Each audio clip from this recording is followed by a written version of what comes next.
This show is for general informational purposes only and does not constitute the practice of medicine, nursing, or other professional healthcare services, including the giving of medical advice. The content on this show is not intended to be a substitute for professional medical advice, diagnosis, or treatment. Users should not disregard or delay in obtaining medical advice for any medical condition they have, and they should seek the assistance of their healthcare professionals for any such condition. This is Rooted in Healing with Dr. Beth Claxton, exploring the science of functional medicine and the power of healing from within. Breathe in. Breathe out. And now your host, Dr. Beth Claxton. Hello, and welcome to another episode of Rooted in Healing. I'm Beth Claxton, your host. Today we have with us a really special guest, and I asked her to come talk on the show for many reasons. The first of which is that she's been a patient of mine for about 2.5 years. And sometimes people come to you or come to me as a provider, and I just don't know where to start. And it seems like they're in a hole, and you really want to get them out, but you just don't know how it's going to go. So Lisa came to me 2.5 years ago. She had been diagnosed with the BRCA2 gene. She had undergone a mastectomy, an oophorectomy.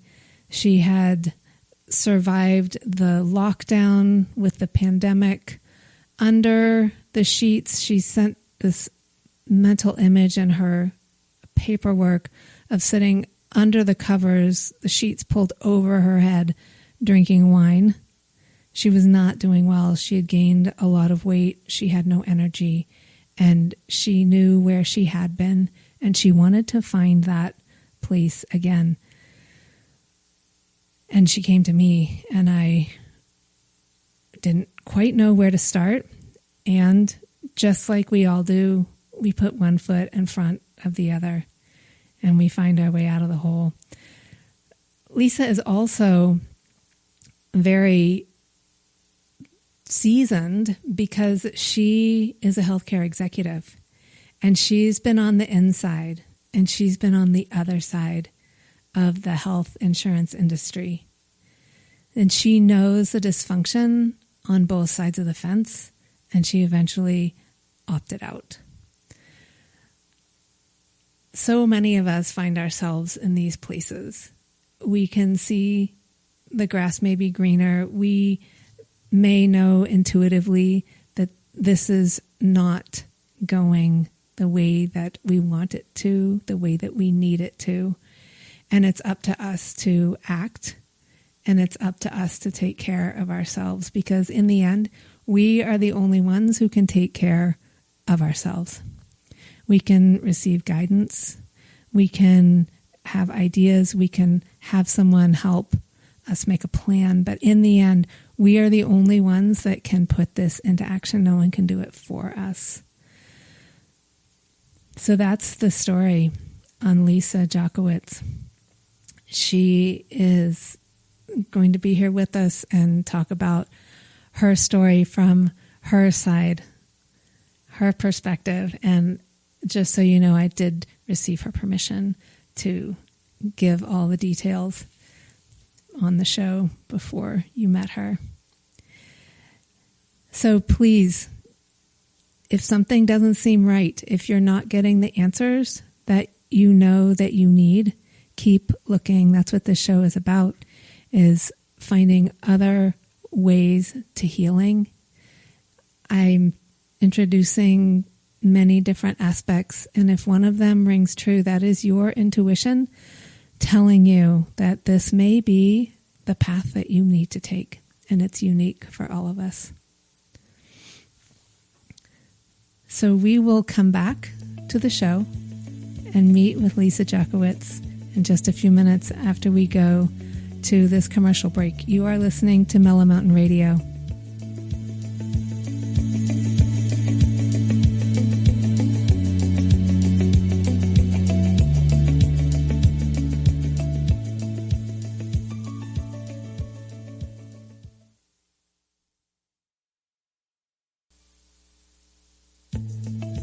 And now, more Rooted in Healing with Dr. Beth Claxton. Hi, and welcome back. I'm Dr. Beth Claxton, your host on Rooted in Healing. And we have with us today Lisa Jachowciz. Lisa's career has spanned 30 years in the health and wellness industry, serving both as an executive business leader and allied health practitioner. Her experience leading Western, traditional, and community health systems around the world, combined with her long-held deep belief that health goes beyond the physical, it is the state of complete well-being, drives her path forward in the integrative and functional health space. Starting her journey as a frontline health educator, wellness coach, fitness instructor, and yoga teacher, Lisa's business savvy and natural leadership abilities quickly elevated her into management roles on the business side of the industry, ultimately landing her at the executive level of a global Fortune 15 healthcare enterprise. Over the years, particularly in the U.S., Lisa witnessed firsthand the rapid evolution of the sick care system we now know. No longer in alignment with her organization and dissatisfied, she could not create meaningful change within. She did what she has coached many of her own clients through. She left. Returning to her roots, now enhanced by decades of hard-earned wisdom and expertise in integrative health, holistic wellness, yoga philosophy, Ayurveda, and an eye on technological innovations, Lisa has reinvigorated her teaching and coaching practice and is excited to be a part of the paradigm shift towards true health care. Along with her degrees in business, Lisa is a degree and American College of Sports Medicine certified exercise physiologist, a U.S. and India-trained advanced yoga teacher registered with Yoga Alliance, and a certified meditation teacher. In addition to her teaching and coaching practice, she is a professor of business and community education at Yavapai College. In service to her own well-being, when she isn't teaching, coaching, or on her yoga mat, Lisa is a volunteer and citizen scientist supporting conservation of Arizona wildlife. Welcome, Lisa. It's so good to be here with you, my doctor and friend. It is. I'm so excited to have you here. And I got to talk about your story from my perspective before the show started. And I'd love to hear your story from your perspective. Sure. Well, I have to admit there are still some days where I do enjoy a glass of wine under a blanket, but it's out of choice, not out of desperation. But when we think back, I was in a bad state, you know. At that point in my life, I had already been feeling, no longer in alignment with the direction of my organization. And in the role I had, I was bouncing around the globe trying to promote health, and it was just not the direction the organization was going. The pandemic hit. I was locked down at home. So imagine just a very burnt out, frazzled, frustrated individual. And where I was with my health, I was not happy with, because in order to travel all around the globe and take care of everyone else and make sure that, someone was fighting the good fight, I sort of lost track of myself. And there was some shame associated with that. Here is this formerly healthy, practitioner who just wasn't in a good place. And so there was a little bit of shame, a little frustration, burnout, fatigue. And then it dawned on me, like, wait a minute, if I was my own client, what would I be coaching myself? And that kind of spurred some action of, maybe I don't need to be my own coach. Oh my gosh, maybe there's going to be someone out there who can partner with me, who is aligned with my values, the way I look at actual healthcare, not just sick care. There has to be someone out there who can actually support me. I don't have to do it myself. So I took that step, and I knew I wanted to work with a functional physician. And there you are. And with your other specialties in women's health, with what I had going on previously, it felt like it was meant to be. And so fast forward to me visiting with you and talking with you, and it gave me some hope and excitement that I didn't have to go the course by myself. And it made me realize, I did this work for so many people. It was time for me to have a partner in this as well for myself. That's great. Thank you for sharing all of that. And your admittance of the shame, I hear that a lot. People feel like they should be able to work themselves out of this. Is that social media? Is that Disney? Like, where did we lose our connection and our reliance on each other and just the sisterhood of like sharing? Because you had your ovaries taken out. You didn't have any steroid hormones that a woman normally has at that stage in life to get you through the stress. Yeah, I think that's an important call out is at that point in time, obviously I knew something was physiologically off, and despite the access of resources that I had, I couldn't run my own blood work, couldn't order my own blood work, couldn't run those tests, certainly wasn't skilled in interpreting them. So, all of those menopausal symptoms of brain fog and anxiety, they were there. And I didn't necessarily know what to do with that. So when you're not physically feeling well, when your mind is not clear, it's just frustrating. And you do start to feel those emotions and those feelings that aren't great. Yeah. So again, that's really what spurred a lot of I need a partner in this who can fill in the gaps that I can't fill in for myself. Because yes, I could do exercise prescription. I could train as hard as I could, but there's only so much that exercise, physical activity, fantastic tools in the toolbox, but it wasn't going to complete the whole picture for me. So that brings the image of a pendulum to mind. Like, yes, you can go for it. Yes, you can work out really hard, but there's a recoil that needs to happen. Yes. A softening. Like, you can go hard, but there needs to be something. The word in Sanskrit is spanda. Something that recoils, something nourishing that's happening where we can take care of ourselves. And how did you find that? Yes, I hear exactly what you're saying on that. I talk often about pendulum swings, trade-offs, and trying to find balance. And balance doesn't necessarily mean that everything is equal, but trying to figure out what do you need to find that homeostasis, finding where that pendulum maybe lands somewhere in the middle. And for me as a physiologist, I just had these gaps, and it was so frustrating because I could go hard, I could train hard, but then I was trying to rest on the couch. And it still wasn't working for me. So there was a missing link, and I needed someone else to help me figure out what it was and the solution to that.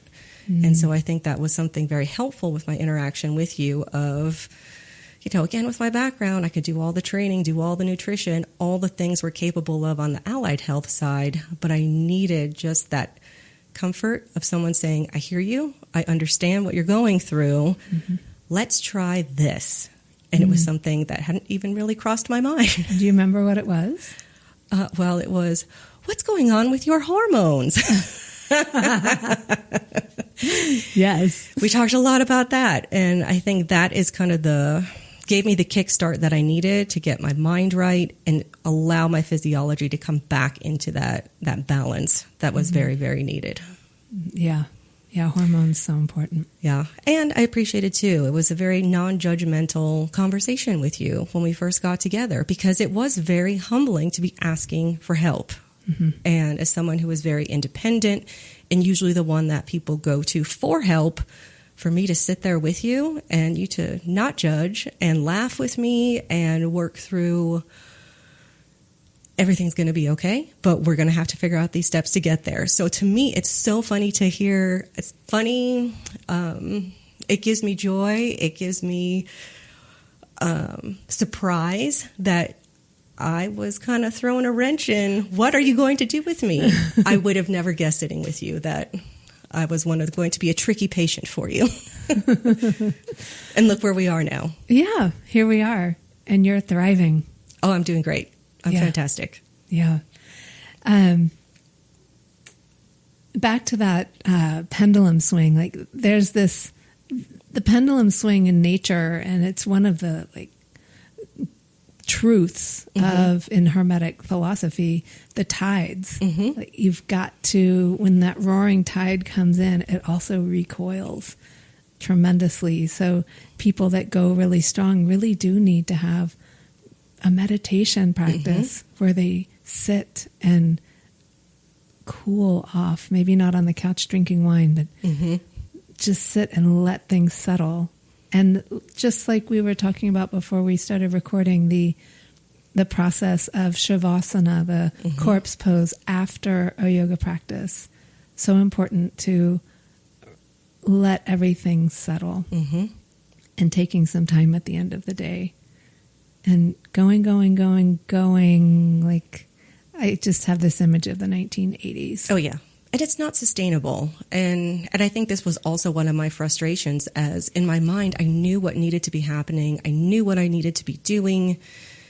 And it just, I couldn't get myself there. And even in those, and, you know, still trying to do meditation and becoming aware and trying to go into that state of consciousness, in just acknowledgement and trying to find where I once was, I felt a little lost. It was hard to even just, I didn't want to deal with what I was shining the light on in my meditation practice.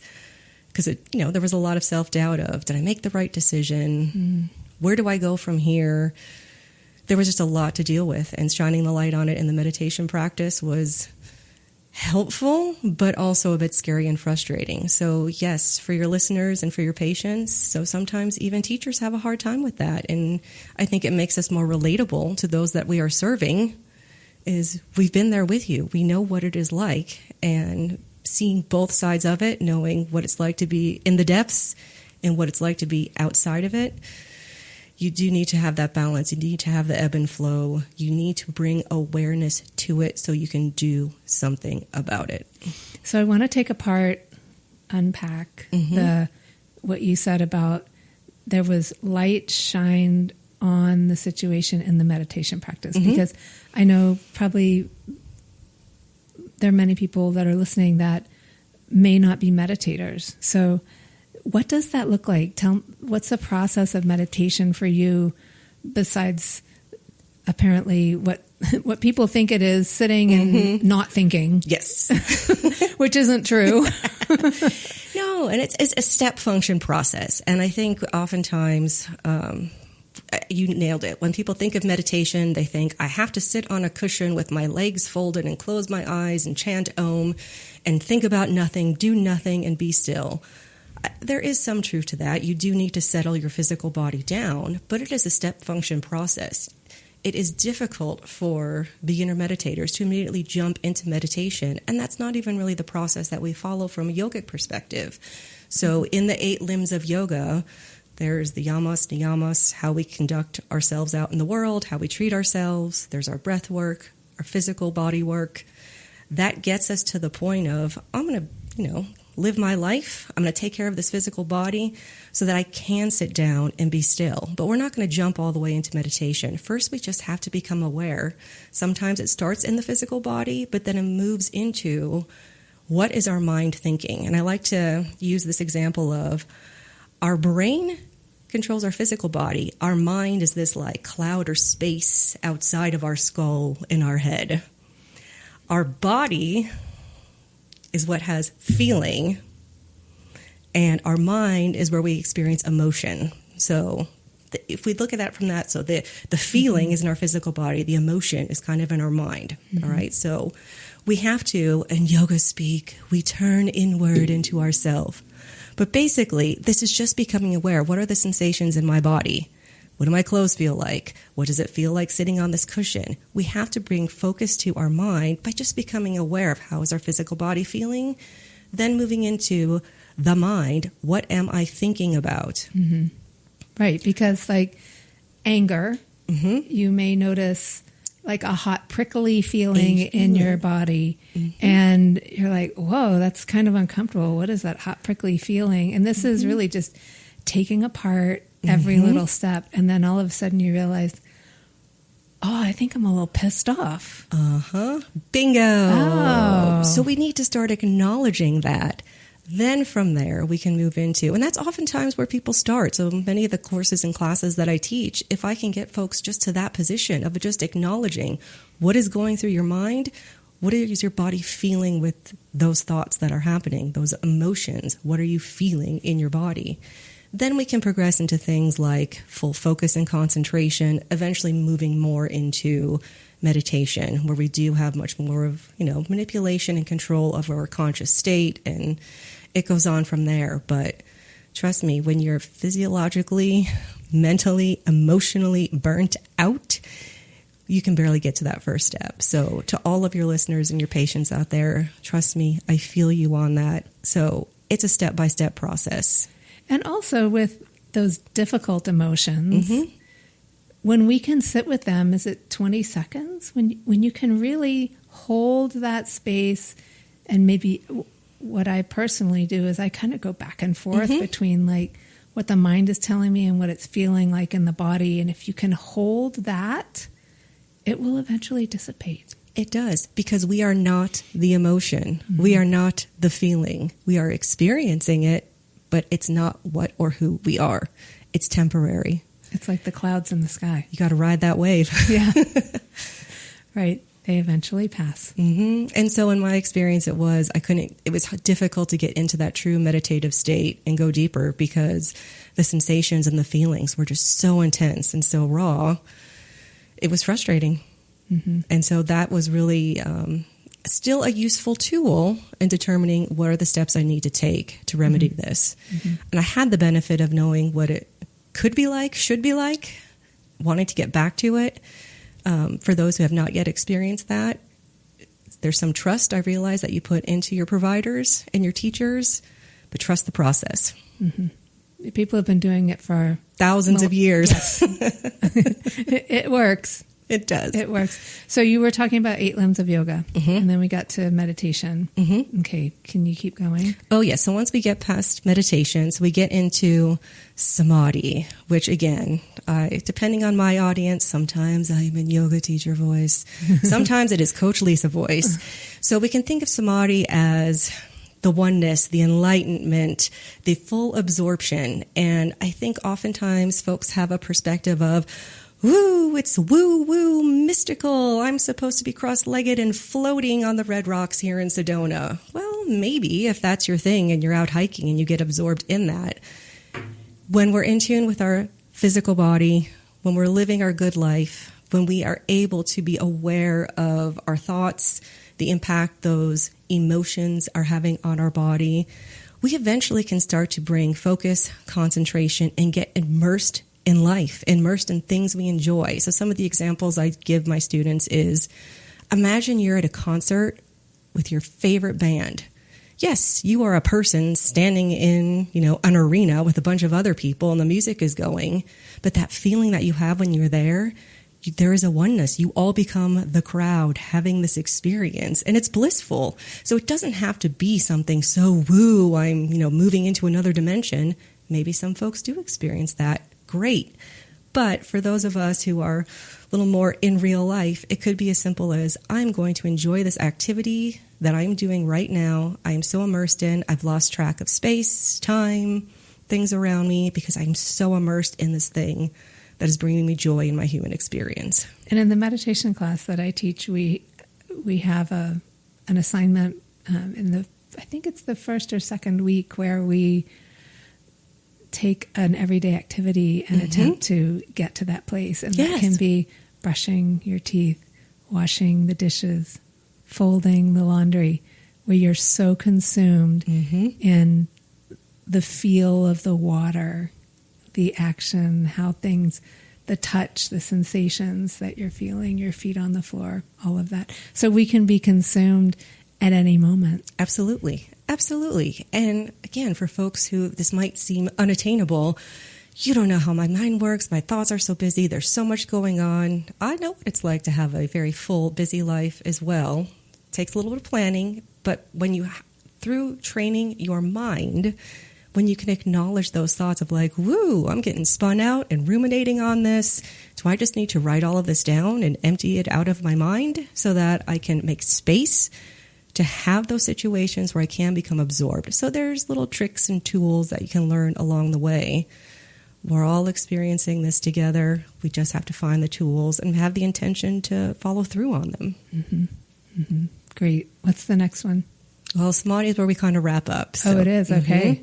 Samadhi is what we're ultimately trying to go. And I think it's important to acknowledge the 8 limbs are interconnected. They're interwoven. So it's not necessarily, well, I did my breath work, so I guess I can move on to the next step of my asana or my physical practice. No, they're all connected. We're doing them all at once, all together.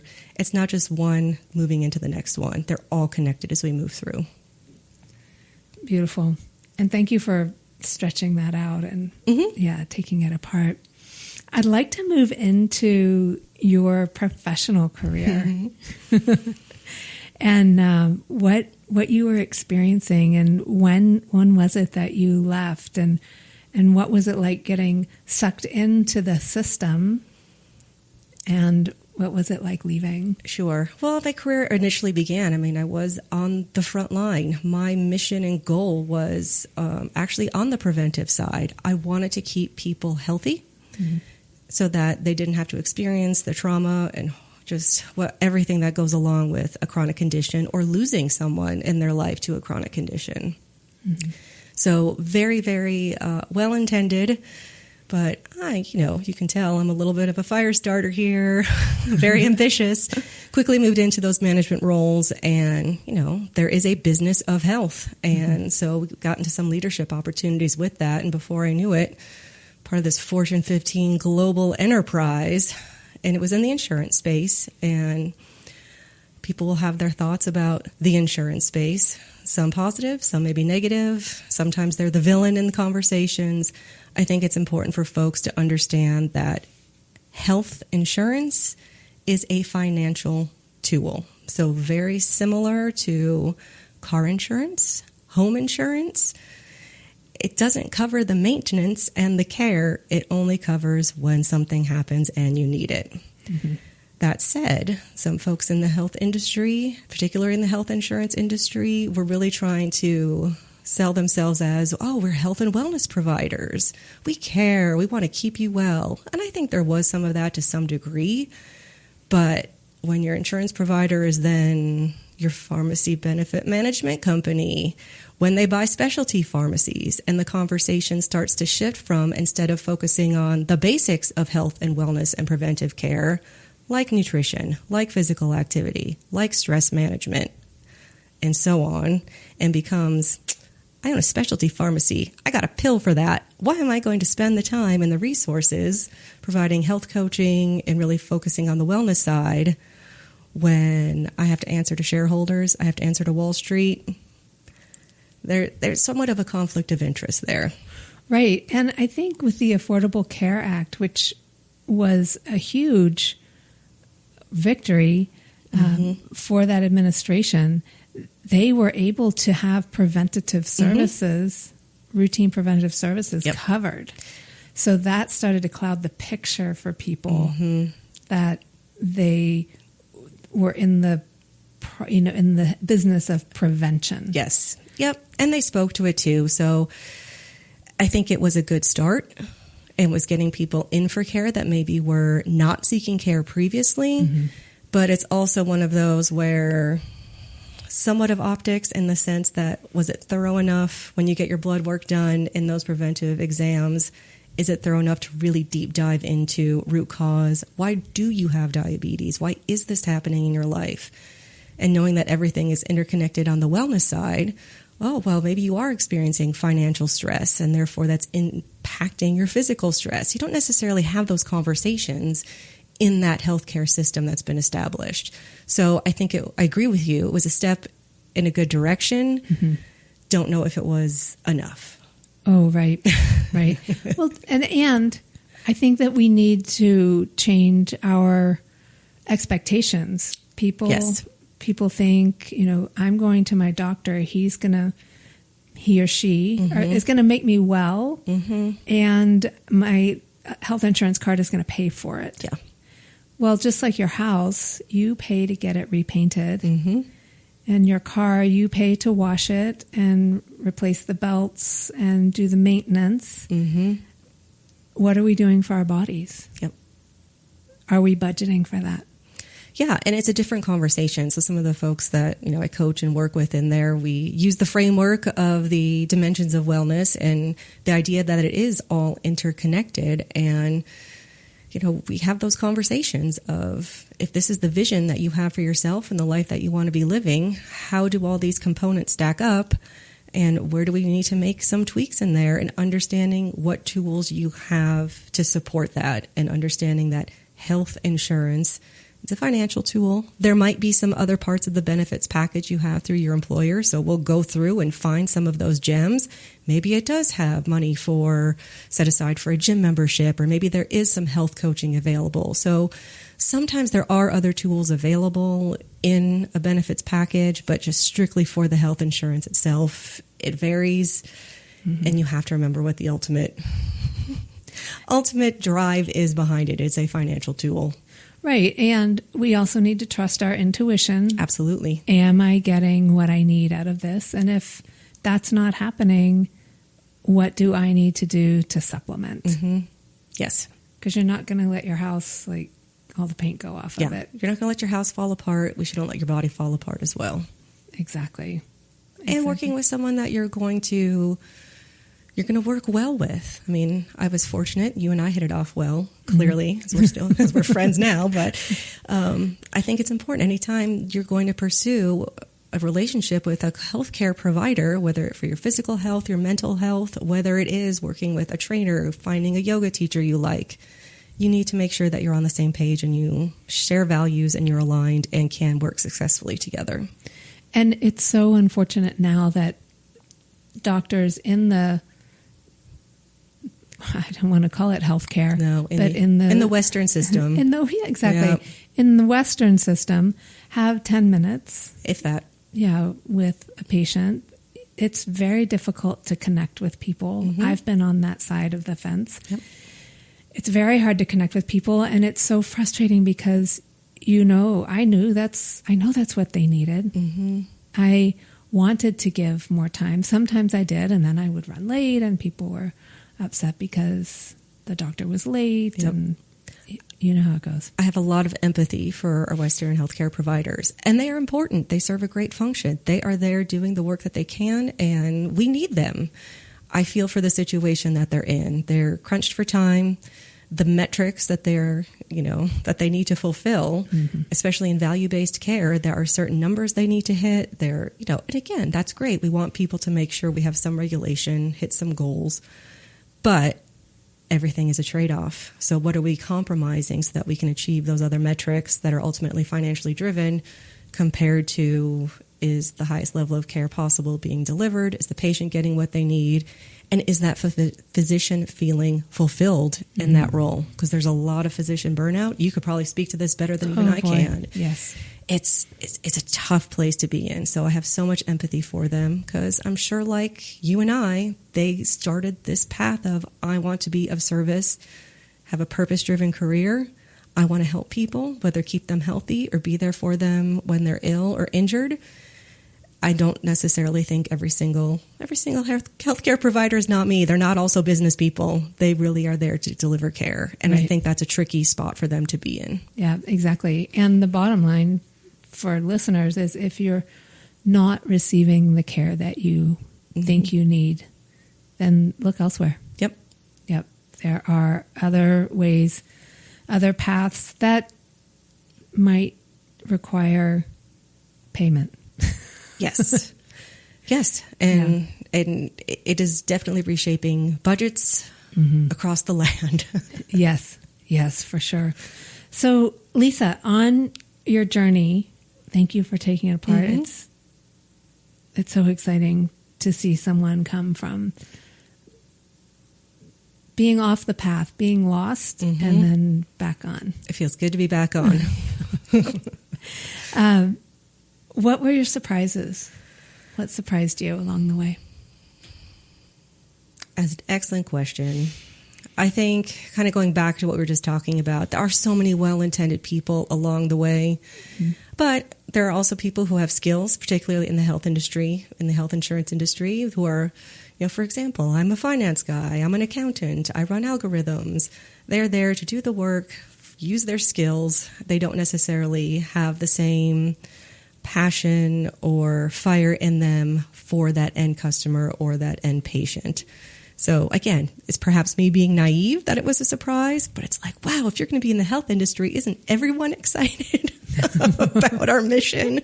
So yes, naive Lisa, but it is what it is. Other surprises along the way. I think something that has held true over the last several decades is individuals maybe not necessarily taking personal accountability in their role in their healthcare journey. Mm-hmm. And again, this could be, because this is my passion, I would think everyone would want to take the steps necessary or engage in their health, maximize the resources they have available to them. So it continues to be a surprise, but the benefit of being in the role that I am and what I do to help those folks is similar to what you did with me, is digging deep and finding what is that one nugget that we can latch onto, or what is that next step we can support them in to take that next step to get them engaged in their health. Mm-hmm. Mm-hmm. It can be a challenge for sure, but if you have the opportunity to get to know your patients, your students, your clients, then you can find that little nugget to give them that little push to get them a little more interested in engaging in their health. And that's where the humanity of the whole situation comes Absolutely. in. The connection. Absolutely. The human connection. And that's the healing. That's the healing. Totally agree. What would you do differently in your path?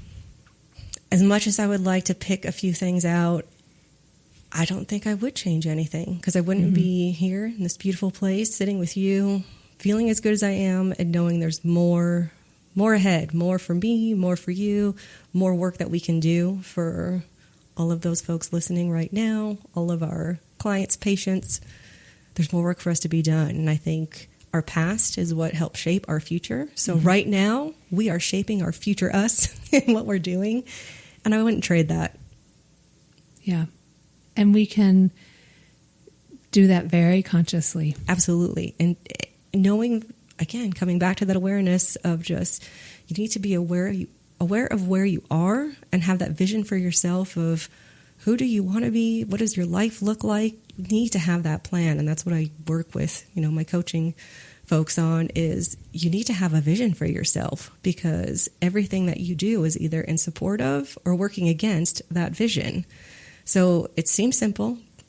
It's simple, but it's not easy all the time. And, this is something that I find probably the most difficult, is when you're in a bad place. It's really admitting the truth of the situation to ourselves. Yes. So often we candy coat things, like we don't want it to be as bad as it really is, or we want it to be different, or we think maybe we look bad, or whatever it is, our image. And when we can get really honest and unpolished and authentic about what's truly happening, at least what I've found is when we can really be in that place, yes, that's when the healing begins. I agree. I completely agree. And that kind of even goes back to that self-responsibility, accountability, and being able to do that and sit with yourself and sit with not feeling great about it.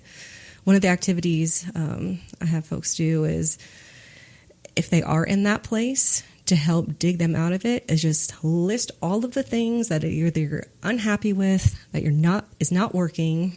It just, it's kind of, it's the list, as we like to call it. What is on the list right now?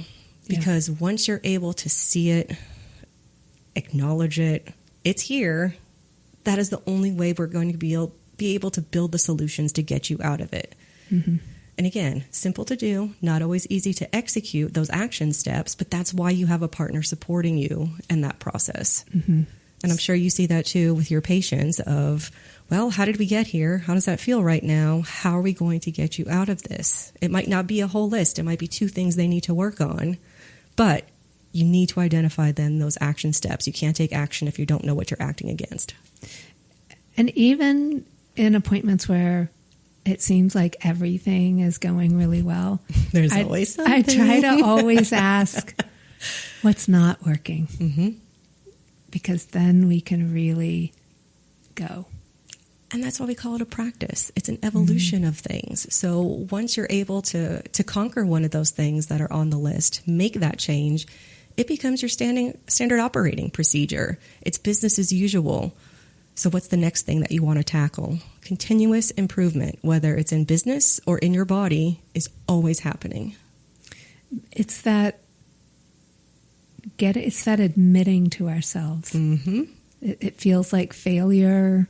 It feels like, it could feel like death, admitting whatever that is. Trust me, I know.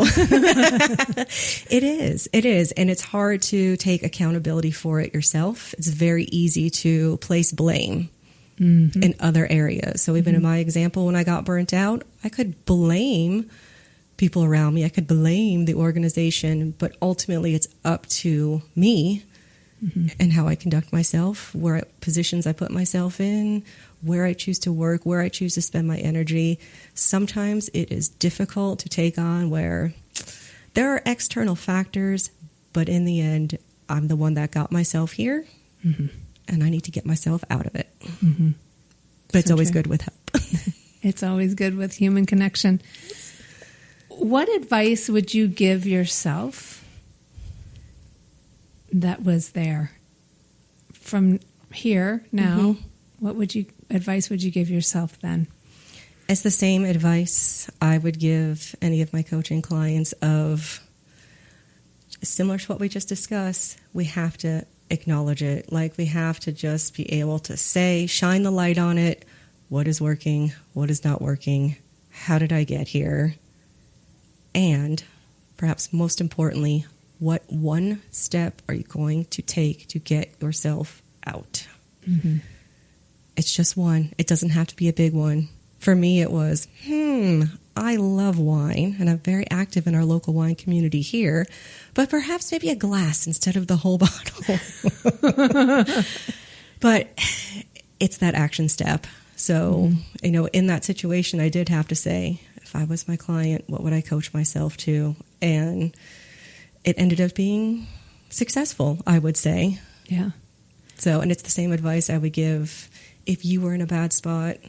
Because again, we need to have coaches and leaders for ourselves and our healthcare community. But it is that advice of shine the light on it, own it, take one step forward. Yeah, and maybe that first step is shining the light. Well said. Is admitting, knowing, really feeling the truth of the situation. Yep. And I would emphasize, again, to your listeners of, if this is where you are, we get it. It happens. It happens more than you know. When you look at those very high-powered executives in the world, regardless of what industry they're in, it's a great facade that they put out. I am conquering everything. I am strong. Everything is great. To your point, Beth, there is always something. You don't see what it looks like when they get home. Yeah, the higher they are, the harder they fall. Oh, yes, it is. And whether, again, you're a high-power executive, or you're not, we can all be in those situations. It looks a little bit different, but oftentimes the process to get out is very much the same. Yeah, is there anything you'd like to add? I would like to extend my gratitude to you. Thank you. We wouldn't be here today if you didn't make the choices you made in your life, in your journey, which I know you shared with your listeners and your patients. So thank you, because I would not be sitting here and I would not be able to do the work that I am so happy to be returning to make sure that, we're here for our community, we're here for each other. So a huge, huge degree of thanks to you. You're welcome. You're welcome. Thank you, Lisa, for being here. Thank you. And we'll be right back after this commercial break.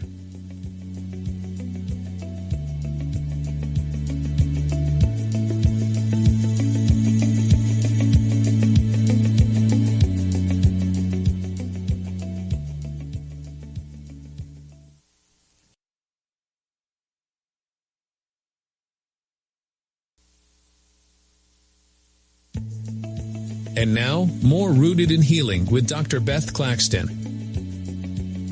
Today we've had a beautiful session with Lisa Jachowciz. We spoke about the healthcare industry and actually how people are maybe viewing it as something that it's not. And she, as someone who has been on the inside of the industry and watched it shift, really helps us spell out why it's there, what it's there for, and what we need to do to maintain our own health. Lisa also is a patient of mine and tells her story, her beautiful story about coming back from the depths of poor health. And it's been a beautiful conversation, and I hope that you can listen to all of it and enjoy and learn from her own experience. We all find ourselves in the depths at times, and knowing that we're there and asking for a hand to hold is the way we get out. One thing I'd like to talk about and make you aware of is that I do teach meditation, and I am offering a meditation course that's going to begin in September on the 24th at 5:30 in the evening with an orientation. The course itself runs for 8 weeks, beginning October 1st. It's going to be in the morning, a 2.5-hour meeting every week for 8 weeks. And because I see this as so important to the collective consciousness of the world right now, I'm offering this course for free. So you can sign up, you can join for free, and if you drop out, that's when you get charged. So I really don't want to make a cent off of this course. You can go to BethClaxtonMD.com, BethClaxtonMD.com for more information. I'll make sure that there is more information up there, and sign up for the mindfulness-based stress reduction course that's beginning in September, October of 2025. So thank you for listening to Rooted in Healing. I am so grateful to be here with you every week and bring you these new insights and maybe avenues that you haven't heard of that could help you feel better. And until next time, keep finding that which makes you feel vibrant. You've been listening to KAZM, Mellow Mountain Radio, 106.5 FM and 780 AM. For more information on Dr. Beth Claxton, visit BethClaxtonMD.com.